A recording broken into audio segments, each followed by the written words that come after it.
Dari kecil itu kami suka main di hutan ya. Kami sudah terbiasa cari buah sendiri, manjat sendiri begitu. Karena memang di sini kan orang itu selain berladang, selain mencari makanan di hutan itu ya nggak tahu mau cari di mana begitu kan. Tersebut itu kan dari aren. Pohon arennya itu dari hutan. Ketika kita belum mendapatkan izin, itu jelas kita punya ruang gerak itu kan terbatas. Perizinan hutan desa yang ada di Desa Malitu sudah diusulkan dari tahun 2018. Kami menunggu 2 tahun. Itu kami tetap membuat lagi dokumen bagaimana caranya mendapatkan izin ini. Lah katanya ibu-ibu nih ngapain katanya mau ke hutan segala. Apalagi pas bapak-bapak tuh bilang mana bisa katanya ibu-ibu tuh mau memanfaatkan katanya di TNKS. TNKS itu kan seperti punya negara sendiri. Gak akan mungkin bisa kerjasama.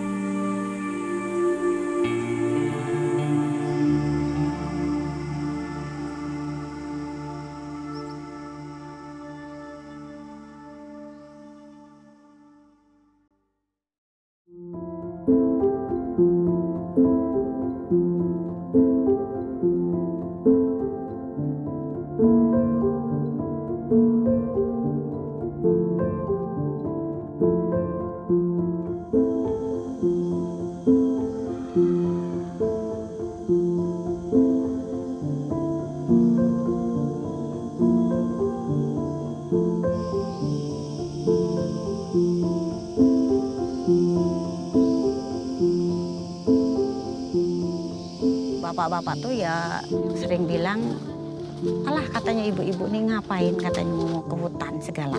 Kalau sebelumnya itu memang kami perempuan tuh nggak ada yang tahu bahwa kami tuh mempunyai hak atas hutan. Kita nggak mau sembarangan lah masuk, udah ada bacaan dilarang masuk aja kayak gitu. Kalau bagi ibu sih sudah takut, pokoknya ngambil-ngambil ranting kayu apa gimana nggak berani itu.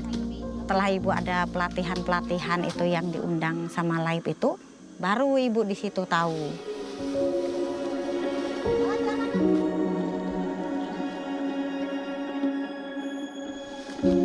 Kelompok perempuan peduli lingkungan maju bersama ini diberi akses untuk mengelola HHBK itu berupa pemanfaatan tanaman kecombrang dan pakis. Kolaborasi itu sesuatu yang mutlak harus dilakukan ke depan dengan berbagai pihak. Kita memerlukan kolaborasi dengan masyarakat di dalam bentuk kelompok-kelompok perempuan peduli lingkungan, tentu dengan prinsip tadi saling menghargai, saling mempercayai, dan saling memberikan manfaat.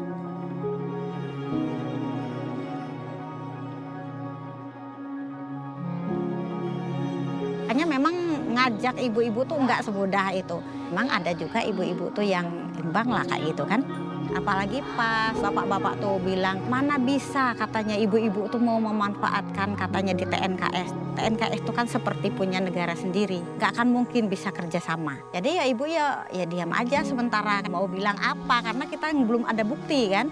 Ya takut iya kalau awal-awalnya dulu. Karena kami tuh pingin mengakses lahan ini. Jadi itulah melakukan pemetaan itu. Jadi sama TNKS, ya ayo silahkan kita melakukan pemetaan. Ibu dan teman-teman itu berencana langsung menata budidaya kecombrang itu. Memang bertahap-tahap. Nah, sampai sekarang juga memang 10 hektar itu belum terkerjakan semua. Masih ada 3,5 hektar yang ditanam itu. Selama 5 tahun ya di sana kalau waktunya tuh diberi akses 10 hektar untuk dikelola. Di situ disebutkan kecombrang dan pakis. Awalnya tuh ibu-ibu, jadi kecombrang nih untuk apa ya nanti? Sudah itu jadi ibu cetuskan, oh iya ya berarti bagus juga kalau kita buat sirup. Nah, sudah itu jadi ibu-ibu yang lain tuh, ya kalau bunganya dia tuh bisa juga ya kita buat rempeyek. Ya akhirnya itulah terjadilah peyek kecombrang, sudah itu peyek pakis, ada setik pakis. Ibu membuat pembibitan dan reboisasi itu kan mau memanfaatkan ke hutan ini. Memohon akses kan ke hutan itu kan kita buat pembibitan. Ada kearifan lokal di desa ini namanya sedekah bumi. Bersedekah kepada bumi, kami juga ingin bersedekah pohon kepada bumi.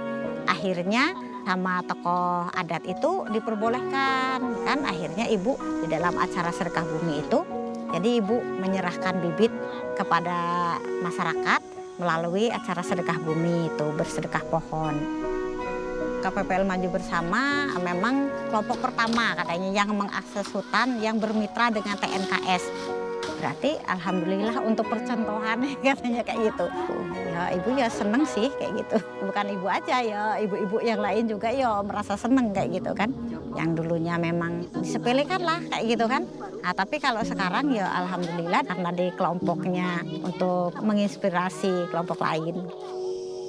Bagi ibu, hutan itu sumber kehidupan, penghidupan dan pengetahuan perempuan gitu. Jadi hak perempuan itu berarti ada di hutan ini kayak gitu. Nah, itulah yang ibu perjuangkan.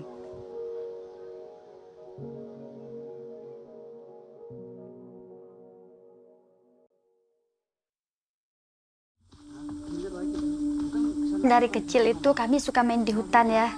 Kami sudah terbiasa cari buah sendiri, manjat sendiri begitu. Karena memang di sini kan orang itu selain berladang, selain mencari makanan di hutan itu ya nggak tahu mau cari di mana begitu kan, karena memang jauh juga dari kota begitu.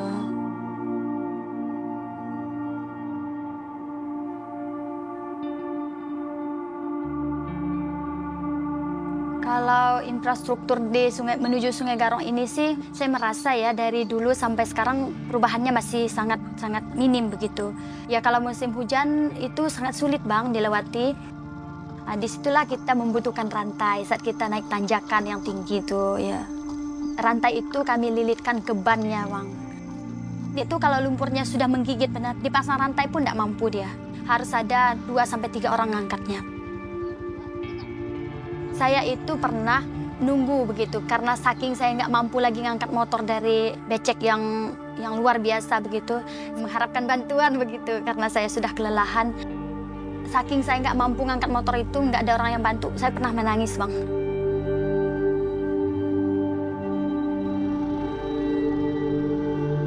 Kalau untuk bertani itu jarang dijual keluar sih. Ada orang seperti calok begitu. Di sini juga ada menanam cabai begitu kan, tapi tidak begitu banyak. Ada orang mau masuk begitu, ya susah begitu. Ya sehingga tanaman cabai itu buahnya masuk sendiri sih. Dilihat dari pertanian ya, di Sungai Garong ini tanamannya belum diberi pupuk, jadi kami membantu mereka bagaimana caranya bisa menghasilkan pupuk sendiri. Karena di sini itu kan kalau misalnya mau beli pupuk ke luar itu kan bisa dibilang biaya transportasinya itu lebih mahal dibanding pupuknya itu sendiri. Pupuk organik yang kami sudah buat kemarin ya, sudah mereka aplikasikan ke tanaman begitu kan, sudah mereka coba begitu kelompok-kelompok. Dan saya juga sudah mencobanya begitu ya. Contohnya kemarin saya mengaplikasikannya ke cabai kan. Sampai sekarang cabai saya itu awet sekali. Yang biasanya 1 tahun begitu mampunya bertahan kan. Sekarang bisa sampai 2 tahun. Untuk izin KUPS-nya sendiri, setelah kita pembentukan KUPS itu, kita SK-kan anggota-anggota yang sudah terdaftar dan kita minta tanda tangan ke Kepala Desa untuk pengesahan dan juga ke Kepala KPH. KUPS kan awalnya belum terbentuk sembari pasca izin karena kita memang kekurangan sumber daya manusia untuk mendampinginya. Pertama SDM, kedua juga anggaran. Nah, kita membuka peluang kepada teman-teman mitra ya kan untuk bisa bekerjasama pihak ketiga dan teman-teman NGO.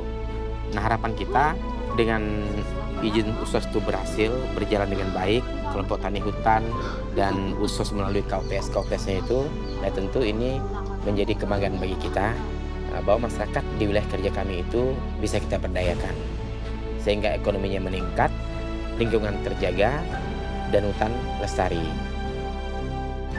Saya merasa terpanggil sendiri sih. Dengan adanya datang kawan-kawan dari Pupuk Surabaya kemarin, mereka banyak menjelaskan tentang pertanian sosial ini apa, manfaatnya apa begitu. Jadi saya merasa harus mengembangkan produk kita begitu. Yang sebenarnya itu manfaatnya banyak, tapi belum dikenal orang begitu sih. Kita kan berkelompok ya kan, mencari potensi apa yang bisa kita kembangkan begitu dari desa kita, dari hasil hutan kita begitu. Nah, terus kami kemarin memutuskannya itu bersama-sama dengan pemerintah desa begitu kan. Jadi kita memutuskan untuk memilih Jawa dan Asam Kandis.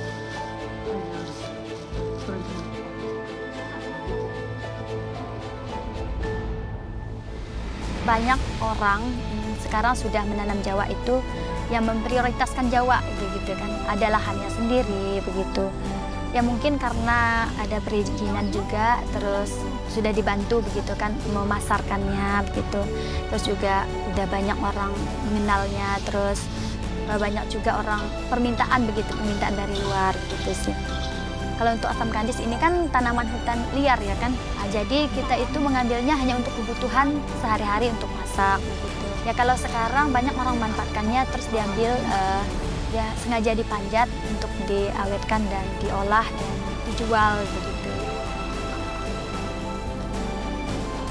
Tentunya saya merasa sangat senang dan bangga begitu kan karena ada hasil hutan yang bisa kita olah, yang bisa kita manfaatkan, bahkan bisa kita jual begitu. Yang dulunya ya dikenal lokal begitu, hanya orang lokal begitu yang kenal. Dan sekarang itu bisa dikenal di seluruh wilayah begitu, bahkan sampai ke ibu kota begitu sih. Saya merasa sangat senang dan bangga bilang.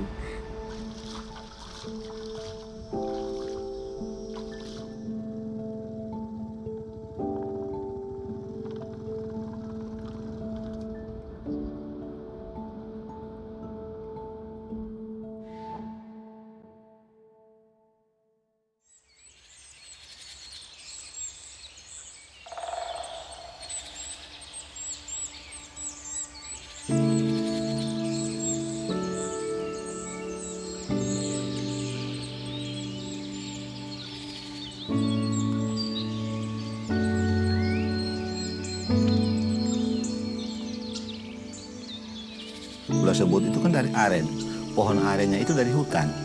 Ketika kita belum mendapatkan izin, itu jelas kita punya ruang gerak itu kan terbatas. Perizinan hutan desa yang ada di Desa Malitu sudah diusulkan dari tahun 2018. Kami menunggu 2 tahun.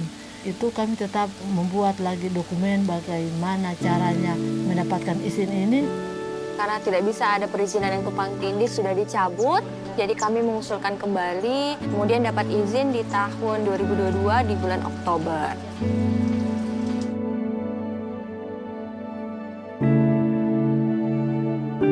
Desa Malitu itu desa gula merah, desa gula aren. Karena pohon nira, pohon aren itu bisa tumbuh alami di sana. Sangat disayangkan begitu. Mereka sudah mengelola gula aren sejak sudah lama, tapi belum mendapatkan hasil yang memuaskan sampai hari ini. Kemasannya itu dalam bentuk yang biasa saja. Dulu yang mengolah adalah laki-laki kan, perempuan kerjanya hanya di rumah. Bagaimana kita mengupayakan peran gender itu dalam kelompok usaha? Kita membentuk kelompok usaha, yaitu namanya KUPS Lestari, yaitu KUPS yang mengelola produk gula aren. Kami mengelola untuk membentuknya lagi menjadi produk gula semut, kemudian edukasi penjualan, bagaimana pemasaran, dan juga bermitra dengan beberapa pemerintah desa untuk mendapatkan perizinan produk. Dan pada saat kita ingin mengurus perizinan halal, kami harus menunggu cukup lama karena ada proses yang memang terkhusus dilakukan oleh pemerintah UMKM maupun Dinas Kesehatan dan juga Kementerian Agama. Katanya karena kami itu adalah warga mayoritas Kristen. Jadi diminta di situ persyaratan upayakan kamu harus ada rumah produksi kamu yang layak, wadah-wadah yang kamu pakai itu harus yang layak, istilahnya harus semuanya steril. Sekarang ini yang bisa kita berikan kepada mereka kerjasama dengan KPS Poso, Dinas Koperasi dan Perindustrian Kabupaten Poso. Ada memberikan bantuan rumah produksi untuk memajukan semua UMKM, termasuk juga untuk gula semut, kita melalui pendampingan, beberapa pendampingan. Mulai dari pendampingan kita buatkan mulai izin berusaha, mulai dari izin edar, terus terkait dengan kualitas kita mengikuti dengan sertifikat halalnya. Dan sangat berterima kasih lagi karena proses kami mendapatkan izin halal itu dengan gratis.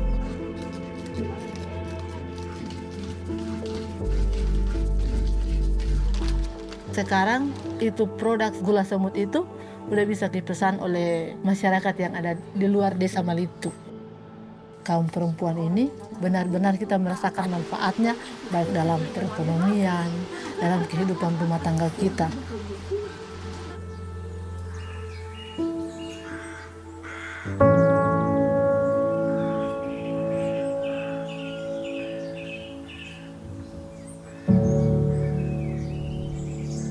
Desa Sansarino ini sendiri kurang lebih kasusnya sama dengan Desa Malitu. Di sini juga wilayah hutan desa yang diajukan itu juga beririsan dengan izin tanaman industri.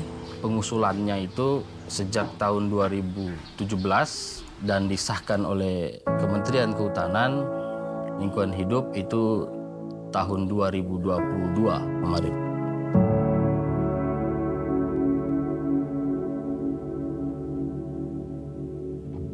Kebetulan di hutan desa kami ini ada ekowisata yang belum terkelola dengan baik. Bagaimana cara kita melibatkan organisasi-organisasi yang di desa kami seperti Karang Taruna, anak-anak muda. Bisa dimungkinkan pengembangan hutan desa itu dengan jasa lingkungan. Air terjun itu konsepnya dia wisata alam. Kalau jasa lingkungan, hutan desa itu penyedia air. Dengan konsekuensi dia harus menjaga itu. Kalau untuk sementara kami hanya keterbatasan dengan anggaran. Bagaimana caranya proposal kami ini akan diterima nanti dengan pendanaan dari BUMDes tadi ini. Saya berpikir bagaimana caranya kita harus mengembangkan ekowisata ini. Dikarenakan pendanaan kita belum keluar, kami ke air terjun, membersihkan sampah-sampah yang ada di air terjun. Kemudian anak-anak muda laki-laki mereka memangkas rumput-rumput yang tinggi agar menjaga juga kebersihan airnya kita ini, Kak. Penebangan pohon, kayu itu kami larang dari 100 meter dari debit air sehingga air itu lebih mengalir bagus. Mereka memahami bahwa wilayah tersebut merupakan wilayah resapan air untuk kehidupan masyarakat secara umum di wilayah Kabupaten Tojo Una yang ada di bawahnya. Butuh biaya yang besar, ya makanya mereka harus banyak bekerja sama, mencari pihak ketiga yang mau berkolaborasi, dan itu betul-betul menjadi PR besarnya teman-teman di Jaslin.